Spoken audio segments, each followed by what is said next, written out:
Miguel Thériault, de l'état des lieux de la prise en compte de la cyberdépendance au Québec, hein, si on reste axé sur le Québec, et sur ton rôle de formation des travailleurs sociaux, des psychologues, de tous ceux qui interagissent avec la jeunesse.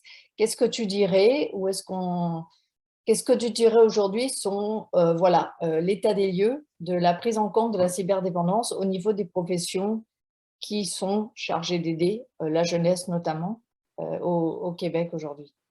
Mais en 2018, il y a quand même un geste important que le gouvernement a posé, c'était de mettre dans le plan d'action interministériel en dépendance, qui est dans le fond toute la planification de ce qui doit être mis en place comme service auprès des usagers.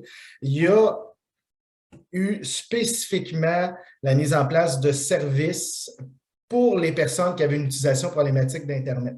D'accord. Donc, très clairement, il y a eu un message que l'ensemble des Québécois devaient pouvoir avoir accès à un service à la fois de prévention, mais également de réadaptation et de réinsertion sociale. Oui. Bien sûr, à partir du moment où cette décision-là a été prise, le service n'a pas été déployé comme à Poudlard, là, dans l'ensemble du Québec. C'est un processus qui est encore en cours aujourd'hui. D'une part, tout l'effet de la pandémie a eu un impact sur ce déploiement-là de façon négative, en ce sens que ça rend plus difficile la mise en place d'un nouveau service. Par contre, d'autre part, je pense que ça l'a mis en importance la nécessité d'offrir des services par rapport à cette problématique-là.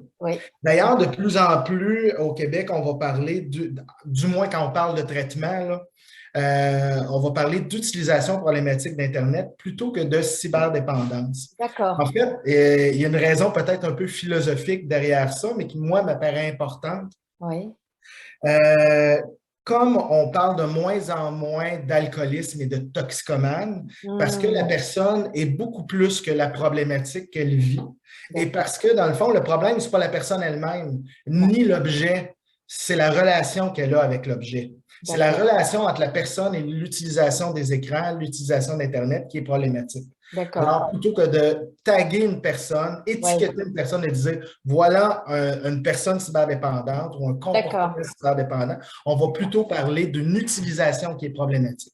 De plus, les définitions ne sont pas si claires encore en termes médicaux. Voilà, c'est ce que j'allais dire. Et en ce sens-là, si on parle d'utilisation problématique, on est dans une dénomination qui est probablement plus large et beaucoup plus juste de la réalité. Et voilà, merci, c'est exactement ce que je voulais dire.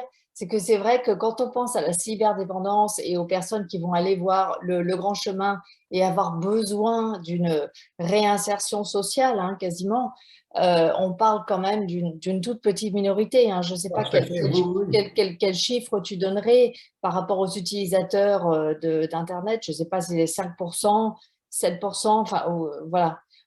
Le fait de parler de l'utilisation problématique d'Internet ou du numérique, comme moi je dis, puisque je trouve que du coup on englobe les jeux vidéo, les réseaux sociaux, ça permet de montrer que c'est un problème, si je puis dire, social plus vaste que simplement les personnes qui sont vraiment dépendantes, c'est-à-dire qui n'ont plus de vie sociale du tout.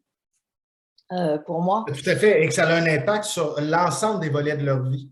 La définition à laquelle nous, on s'est raccroché, en fait, pour bien clarifier, en fait, les éléments à considérer, c'est qu'il doit avoir une perte de contrôle dans l'utilisation pour en venir à avoir un besoin d'accès à un service de réadaptation. D'accord. Et quand on parle d'utilisation problématique, on est vraiment sur la capacité de la personne de contrôler son utilisation.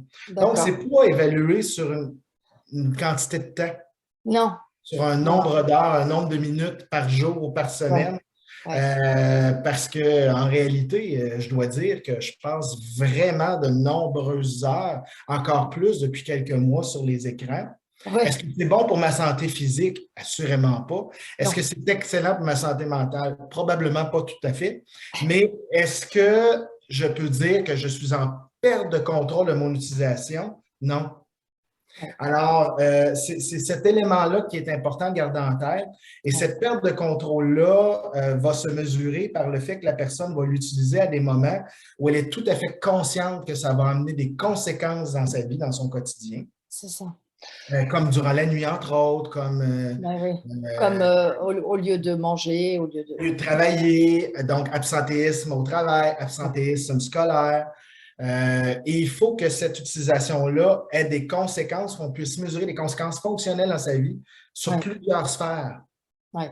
Et c'est un peu ce qu'amène comme définition, d'ailleurs, l'OMS dans la classification internationale des maladies.